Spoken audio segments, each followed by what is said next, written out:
ମୁଁ କହିବି ପଞ୍ଚାୟତ ସମିତିର ଅଧ୍ୟକ୍ଷ ମାନଙ୍କର जो क्षमता रही विशेष करी जो बिल पास करने दिगरे 20 लाख टंका पर्यंत अध्यक्ष मानकर अनुमोदन आवश्यक हेब नाही से पावर बीडीओ हाथ रहिबो।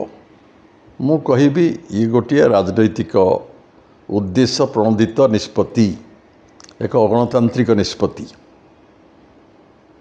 जेहेतु सारा राज्य रे ब्लॉक रो चेयरमैन माने सबू भिन्न दल रही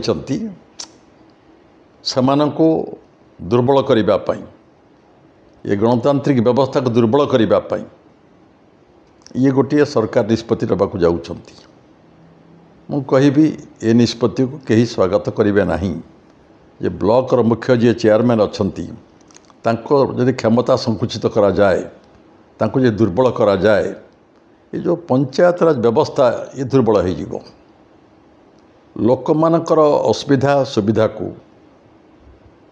जेपरि भाव में जो निर्वाचित प्रतिनिधि बुझी पारिबो ताकू जड़े कर्मचारी या ठीक भाव में बुझी पारिबो नाही। एथिरे मु कहिबी स्वच्छाचारिता बढ़िबो, दुर्नीति भी बढ़िबो। यह एक अगणतांत्रिक निष्पत्ति बोली विवेचित हबो। सरकार ए प्रकार निष्पत्ति नबारू क्षांत हुंतु, पंचायत निर्वाचन सरी जाऊ, जनमत कौन होची देखंतु, तापरे ये आवश्यक निष्पत्ति नेबे। वर्तमान निष्पत्ति नबा मु कहिबी का अगणतांत्रिक।